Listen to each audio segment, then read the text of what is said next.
Tonight we kickstart our program here from a sad note, and at least 8 people have been confirmed dead following a horrific road accident that occurred in Kijauri, Nyasiongo area along the Rokasotik Highway in Nyamira County. The crash involved a lorry transporting timber logs, which reportedly lost control while descending towards the Kijauri market from Keroka. According to eyewitnesses, the truck veered off the road, crashing into several parked vehicles, pedestrians, and roadside businesses' stalls before coming to a halt. 14 people sustained various injuries during the incident and are currently receiving treatment at different hospitals in the region. Several of the injured are reported to be in critical condition. The truck, believed to have been en route to a nearby processing plant, could not be controlled as it approached the crowded market area. Witnesses described scenes of panic and devastations as the lorry barreled at the roadside vendors and vehicles. Residents of Kijauri have expressed deep sorrow and called for urgent action from local leaders. They urged authorities to relocate traders from the old market area to the newly renovated market to prevent future tragedies. Hizi magari wachunguzi wajue, hizi kuna magari unajua hata itafanywa service bado kwa barabara. Na hao mama wenye wako hapa watolewa hapa wachukuliwe kwa market. Tunaomba serikali iangalie mambo na overloading, sababu gari kubwa kubwa zinatoka huko na mzigo kama zimekuwa overloaded. Right, quite an unfortunate story right there. Moving on, residents of Nanyuki have threatened to stage demonstrations on Tuesday demanding answers regarding the mysterious death of Julia Njoki, a young woman who reportedly died while in police custody after failing to raise a bond of 50,000 Kenya shillings. Njoki was arrested alongside the other protesters during the recent Sabasaba demonstrations in Nanyuki town. However, days after her detention, reports emerged that she had passed away while still held at the local police station. The circumstances surrounding her death remain unclear, prompting anger and concerns among locals who are now accused the law enforcement of negligence of possible abuse. They are calling for transparency and independent investigation and accountability from the authorities involved. Maandamano ya Sabasaba, kuna vijana watatu ambao waliweza kuangamizwa na wanapolisi, ikiwemo moja msichana wa chief ambaye ni jirani yangu na pia chief wangu. Na ile information tuko nayo ni huyo msichana aligongwa na lungu kwa cell. Kama lungu ndizo kuwa the blunt object ndio aligongwa nayo, na hiyo ndio ilifanya mpaka ikafika wakati akacollapse, na anasema asikii mzuri, lakini maofisa wana ignore. But when she was being taken, she was seriously ill. She cannot talk, she cannot even move his body. She was like dead. Now, President William Ruto has strongly warned political leaders against inciting violence, emphasizing that Kenya will not descend into chaos under his leadership. Speaking during the official commission of the Etio Dam Development Project in Elgeyo Marakwet County, the head of state addressed the recent wave of protests that turned violent across the country. The president urged parents to talk to their children about the dangers of participating in destructive demonstrations. He added that while peaceful protests are a constitutional right, recent events have shown alarming levels of violence, property destruction, and lawlessness. Echoing the president's sentiments, Cabinet Secretary for Interior Kipchumba Murkomen criticized the nature of the protest, stating that there were not peaceful demonstrations but acts of vandalism by organized goons. Kama watu wanachochea vijana, munachochea mambo ya ukabila, munachochea chuki, munachochea migawanyiko. Pale watu migawanyiko inatuletea kisirani. Migawanyiko inatuletea mambo ya chuki.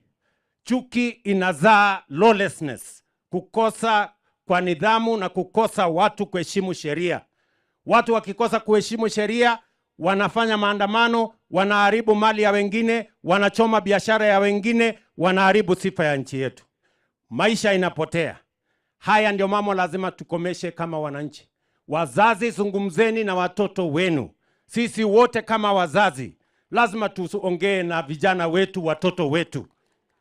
Shida tuko naye ni wazazi wengi wanaogopa watoto wao. They cannot tell their children what is wrong from what is right. We must all have a societal conversation as to where we are and what we are doing about the next generation of Kenyans. Kila mzazi, tafadhali, hawa watoto wetu, vijana wetu, tusiwachochee. Tusipande mbegu ya ukabila ama chuki. Kwa sababu hiyo mbegu ya ukabila na chuki ndio inaleta lawlessness. Hiyo lawlessness ndio inalete uharibifu wa mali na maisha kupotea. We must all of us stand firm and defend our nation. Wazazi, tumekubaliana jameni? Tuko pamoja?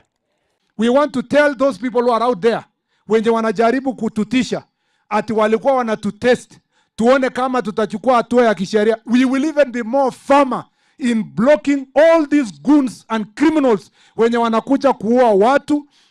Just imagine, tumeona maandamano mengi, lakini ile maandamano ilikuwa juzi yenye una target police station kuchoma, una target kuiba bunduki, una target your excellency kuchoma kotini, una target kuiba mali ya watu. That is not maandamano. That is not Article 37 of the Constitution. And we will not be intimidated. We will make sure that we defend this nation with all the energy, with all the powers that the people of Kenya gave you, Your Excellency, so that our nation can move forward. Now, Democracy for Citizens Party leader Rigathi Gachagua has claimed that the opposition is in the final stages of compiling evidence to file a case against President William Ruto at the International Criminal Court, that is the ICC. Speaking in Seattle, Washington, USA, Gachagua accused the president of authorizing excessive use of force against the anti-government protests, many of whom the youth are from the Gen Z generation. Now, according to Gachagua, the case will focus on alleged human rights violations, including the unlawful use of force, abductions, and extrajudicial killings of demonstrators. He further alleged that President William Ruto gave direct orders to security forces to shoot protesters in the legs. The DCP party leader also cautioned Gen Z youth against engaging in dialogue with President William Ruto, urging them instead to remain steadfast in their pursuit of justice and national liberation. He blamed the current administration for worsening Kenya's economic crisis and increasing public frustrations. Up a team that is documenting all the atrocities, all the killings, all the displacements, all the disappearances, all the abductions. And we have a team that is putting evidence together to take William Ruto to the ICC at The Hague. Because you need to enjoy the future after his exit. And you cannot enjoy when you are dead. Absolutely. He has said you'll be shot in the leg. We don't want you to be disabled. So I'm asking the Gen Zs, your argument has been heard. You have said enough. The next stage, the next battle with Kasongo is on the ballot. Hata Kasongo mwenyewe akiwa the chair of IEBC bado tutambwaga.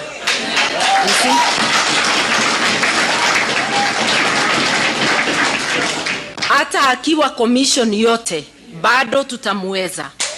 But Right, President, or rather the Prime Cabinet Secretary and Cabinet Secretary for Foreign and Diaspora Affairs, that is Musalia Mudavadi, has called for calm and mutual respect amidst the recent wave of violent protests across the country. Speaking on Saturday at the 103rd Ushirika Day celebrations held at the Kenyatta International Convention Center, that is the KICC, Mudavadi represented President William Ruto at the national event. Addressing attendees, Mudavadi urged citizens to reflect on their actions during demonstrations and emphasized the importance of safeguarding national peace and unity. He acknowledged the constitutional right of every Kenyan to protest, but stressed that such rights must be exercised responsibly. He further called on security agencies to handle protesters with care and avoid inflicting harm on civilians exercising their constitutional freedoms. At the same time, he urged demonstrators to respect the rights and property of others during public demonstrations. I know the Meru Cooperative Society suffered a serious hit in Meru because protesters decided they had an axe to grind with the government, but the Meru Cooperative Society became collateral damage. So let us ponder and reflect on some of our actions, as we also ask the security agencies not to injure citizens when they express their constitutional right.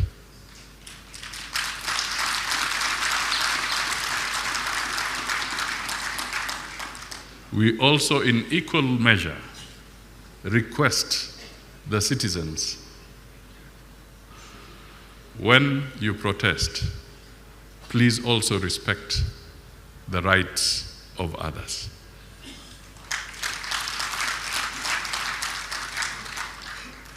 It is that kind of respect for each other that will make Kenya great.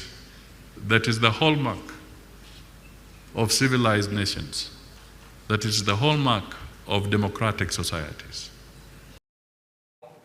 Right now, Quisero Member of Parliament Christopher Aseka has backed President William Ruto's recent directive permitting security officers to shoot criminals in the legs during arrest if they are involved in property destruction or inciting violence amid demonstrations. This statement comes in the wake of nationwide protests led by the Gen Z generation, which have resulted in several deaths and widespread property damage across Kenya. Addressing residents of Quisero, Aseka dismissed the protest as spontaneous acts of concerned youth, instead alleging they are orchestrated by opposition politicians aiming to create chaos and potentially overthrow the government.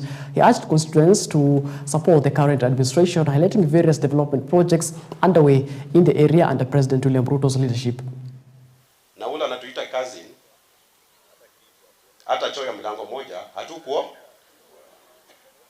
Ndio tumesema kwamba hatutakubali viongozi wachache ambayo wako na nia mbaya wakubaliwe Kenya hii kupendua serikali ya William Samoei Ruto. Ile mambo ilikuwa Nairobi, haikuwa maandamano. Mimi najua wanafunzi wetu na watoto, kama wanafanya maandamano, mbona mnaenda State House? Na ndio nashukuru amesema mwizi, muuaji, munyang'anyi ambaye atapatikana akipiga mtu mawe, akiharibu mali ya mwingi na kwenda kuchoma police station, alisema asiuawe, mbali apigwe risasi ya nini? Pigwa risasi ya mguu, uende hospitali utibiwe, ukimaliza. Right, moving on, women traders in Embu County have voiced serious concerns over escalating incidences of violence, property destructions, and looting targeting their businesses during recent demonstrations. Speaking through their association that is empowering Embu women, the traders revealed that the significant losses they suffered during the recent Saba protest after organizing peace petitions in Embu town. The women disclosed how their daily lives and sources of income have been severely impacted. They reported having to close their businesses for over a week due to fears of renewed violence, resulting in a complete loss of income. Addressing the political unrest following the arrest of Manyata Member of Parliament Gitonga Mokonji amid national turmoil, the traders said the unstable political environment continues to affect business operations and community safety. This has been the most peaceful town for all the years, but we have seen things different this year. Tumeona watu wakigoma, tukaadhiriwa, tukakaa nyumbani 24 hours, 48 hours, hatufanyi kazi. Na sasa tunataka kuuliza our leaders. Sisi tulimalizana na nyinyi tarehe 8 mwezi wa 8 2022, wakati tuliwapatia kula zetu. Tukawapatia mandate, mwende mulide haki zetu. Ningependa kuaddress hiyo mambo ya vijana kuhusika kwa uhalifu juu, kwa sababu juzi tumeona hawa vijana, na ni vijana wetu, watoto wetu, hao rika ndogo Gen Z, wanaandamana, tena wengine wanaingia, wanavunja duka za watu. Na kikweli, kama ni mtu na akona biashara ama mzazi wake akona biashara hii town, kusema ukweli sidhani anaweza kwenda kuvunja biashara ya mtu. Kwa hivyo, watu wa biashara tuangalie mambo yetu na tujipange kweli. Tumeomba loans, kama kusema ukweli. Hakuna mama hapa hawezi sema niko na pesa kwa kachama fulani. Hakuna mama hawezi sema nimechukua pesa kwa sako fulani, ili tuweze kuinua jamii zetu na hata biashara zetu. So tunaomba, kama sasa kuna wale wana service loans weekly ama daily, mnataka kutuambia hiyo wiki yote tumefanya nini tukiwa wamama ambao wanajitolea? tumeumia na tunataka tuombe ya kwamba tusikuwe na fugufugu siku nyingine, ili tuweze kufanya kuinua hata kaunti yetu. Umaridadi mnaoona biashara imeshikana hapa ni kwa sababu ya hawa wamama. Tunaomba, tunafanya kazi yetu kwa kuheshimu Mungu, tunaheshimu hata serikali yetu, tunaheshimu hata mji wetu. Kwa hivyo tunaomba ya kwamba mtupe usalama. We have had a very terrible week. Siku mbili zimeenda vibaya sana na tumefunga kazi. Hatutakuwa na biashara. Unajua vile amesema kila mtu ako na loan zake, kila mtu anajitafutia chakula. This has really affected businesses all through. Tafadhali tunaomba tuwe na peace country mzima, tuendelee na maisha mwema, tuendelee kwenda mbele, tukienda kuongeza. As a country, we need to go ahead in a better way. We need to improve our country. We need to go somewhere. Please, all our leaders, everyone, please be at peace and bring a very peaceful nation to us. Now, religious leaders in Siaya County have strongly condemned President William Ruto's recent statement urging security forces to shoot in the leg during protest, describing the remarks as unconstitutional. Speaking under the umbrella of the Siaya County Church Leaders Forum, the leaders criticized the directive and called on law enforcement officers to exercise restraint and professionality when using force. Bishop Silas Owiti, a key member of the forum, emphasized that every citizen has the right to life and urged the police to carry out their duties with compassion and fairness. And say every individual has a right to life because life is only given by God. And we are aware that when you shoot any part of the body, it can cause death. So we want to ask those in authority. We respect you because we know authority comes from God, but we also want to be candidly very clear that shoot to kill or shoot to maim or shoot to injure order is not congruent to our constitution. Therefore, we want to kindly ask those in authority, and especially the police that has received this order, that use your guns responsibly. We are asking the government, the youth, the opposition, the politicians, the religious organizations to come together as a team so that we can exalt our country together. The best way forward for our beloved nation, for the Bible says in the book of Isaiah chapter 1 verse 18 that come now, let us reason together, because we know that when the relevant people come together to consult one another, or whatever happens, they are able to get the best way forward. Number 3, we encourage the national government to empower the religious leaders to coordinate and invite all the stakeholders, that is politicians, youth, and all the other leaders, to be able to foster peace for the nation. Number 4, we request every citizen to desist from breaking any law. The youth, the demonstrators, the police, and even the leaders. Moving on to matters healthcare, nurses working in various clinics across Machakos County have called off a planned strike just hours before it was set to begin, following a last-minute agreement with the county government. The breakthrough has brought relief to residents who are concerned about potential disruptions in healthcare services. The agreement was reached on Friday evening at Machakos Level 5 Hospital and addresses key demands from the Kenya Union of Clinical Officers, that is KUCO. Now, these demands include long overdue promotions, salary increments, and improved working conditions. KUCO National Chairperson Mr. Washira praised Machakos County for being the first to implement professional development guidelines for clinical officers. KUCO SG, that is the Secretary General George Gibore, described the agreement as a major victory resulting from well-organized negotiations. On behalf of the county government, Deputy Governor Francis Mui Ndabuki and Health Minister Justus Kasivu, who witnessed the signing, reaffirmed their commitment of resolving long-standing workplace issues and salary disparities affecting healthcare workers. This evening, we stand here very tall, having held discussions with the union, day-long discussions, but at the end of the day, we have seen a positive outcome. What has happened this evening is a win for the people of Machakos.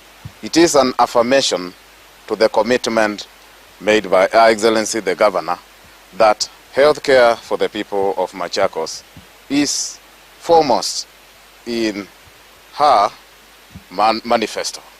To our members in the clinic officers who are serving in Machakos County in different facilities, we want to tell them that after tonight's meeting, we have been able to come to a level of agreement. So we want to ask them to continue offering the services at the ferry station where they are stationed, so that we don't have any interruption to these services. To the members of Machakos County, the people, the public, we want to tell them the services will not be interrupted, because at least the union and the county government of Machakos, we have been able to come to an agreement. And I want to say that with this now, our clinic officers in Machakos will be very happy, because on implementation, they are really going to benefit, and especially in terms of those who had stagnated, those who are wrongly placed, whose job groups were not matching, or who are not promoted prior.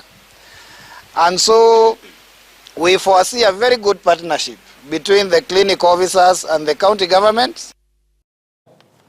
Right, moving on, thousands of refugees in Kenya have received a critical boost following a major food aid donation from the government of South Korea. A consignment of 23,258 metric tons of rice valued at 18 million USD was officially handed over at the Kenya Ports Authority on Saturday to help address the insecurity in Kakuma, Kalobey, and the Dadaab refugee camps. As our reporter Karen Blessing now reports, the donation facilitated through South Korea's Ministry of Agriculture, Food and Rural Affairs, that is MAFRA, was delivered under the United Nations World Food Programme and forms part of continued international humanitarian assistance to displaced populations in the region.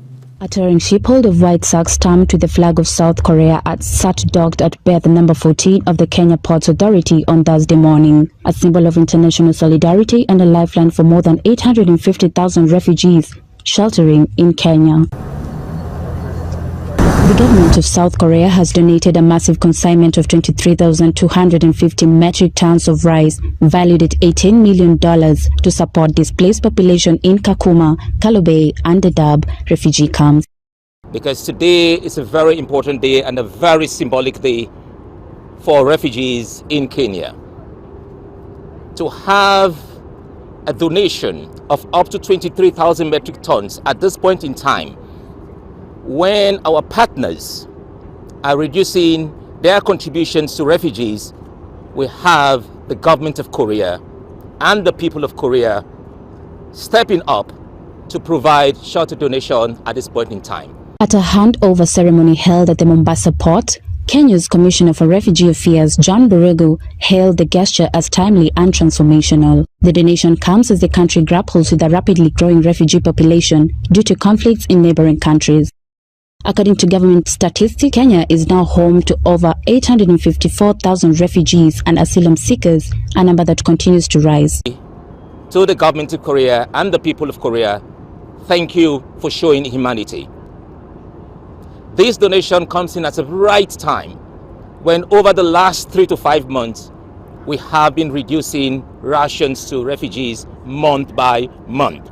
South Korea's ambassador to Kenya, Kang Hyang-shik, expresses country's unwavering commitment to the well-being of refugee communities in Kenya, also present at the ceremony. World Food Programme Kenya representative Baiman K. Sanko emphasized that the rice donation will contribute not just to food security, but also to improving overall health and well-being in the camps. The Ministry of Agriculture and Food Rural Affairs of Korea has been conducting rice support program since 2018 after having MOU with World Food Programs. In response to requests from our recipient countries, Korea has been increasing rice donations amount. And this year we provide 23,000 258 metric tons of rice was $18 million, largest amount ever. With sacks soon headed to storehouses and distribution centers in northern Kenya, the donation serves as a reminder that in a world of deepening humanitarian crises, global partnerships remain vital in protecting lives and restoring hope. The rice is expected to be distributed over the coming weeks, with World Food Programme coordinating logistics and delivery to ensure timely access for families in dire need. Reporting for EBN TV, my name is Kyoko Karen Blessing. All right, thank you, Kyoko Karen Blessing, for that particular report. Moving on, as the world commemorates First Aid Day, Kenya's Cabinet Secretary for Public Service, Human Capital Development and Special Programs, Geoffrey Ruto, has urged the Kenyan Red Cross Society to seek certification from the Green Climate Fund. This, he said, would strengthen their role in building resilient communities through emergency health and disaster response services. Speaking during the National First Aid competition held in Nairobi County, CS Ruto emphasized the urgent need for an affordable and integrated first aid system alongside robust disaster preparedness plans. He called on humanitarian partners to avoid duplicating efforts and instead focus on increasing positive impacts in high-risk areas vulnerable to climate change. Still, Kenya Red Cross has an opportunity to be accredited to Green Climate Fund. The accreditation process takes time. The accreditation process requires professionals who understand this field of climate change, climate finance. So that as one of the institutions in Kenya, you can be able to tap money, resources to build resilient communities across the Republic of Kenya.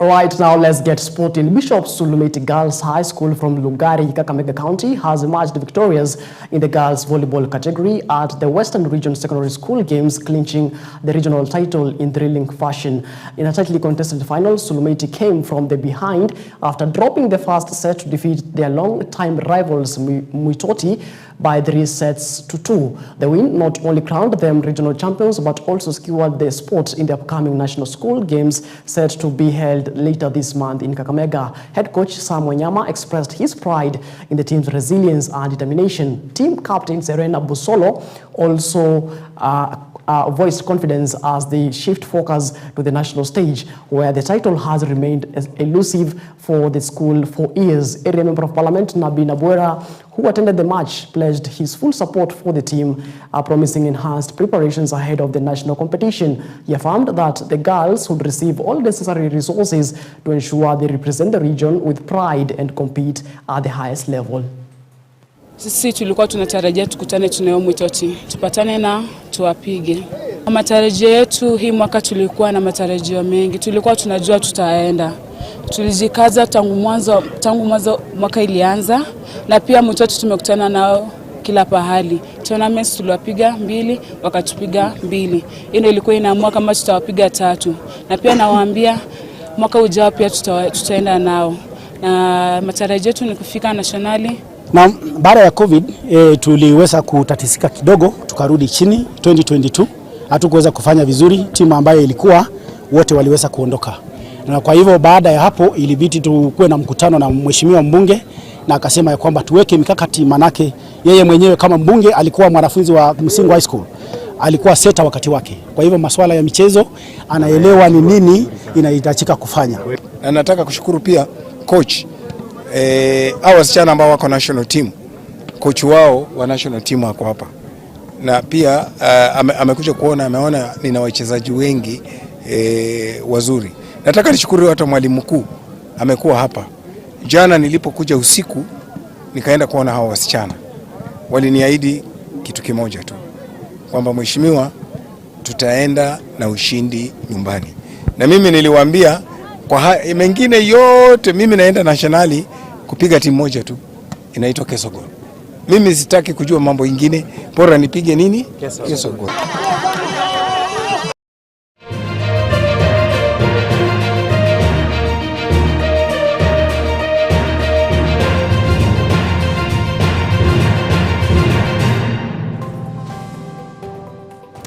All right, it is exactly 29 minutes past the top of the hour. That's going to wrap up our program here on EBN Weekend Edition. But just before that, I want to shout out some of the viewers who are saying are watching. That is Terry Triza, Lauren Kelly, and Karen Sami M. Runga, and Chima. Mary Natasha, just about to name a few. Tunasema asante sana for your feedback and of course your viewership here on the program. My name is Martin Macharia. Have yourself a lovely night and remember to go to church tomorrow.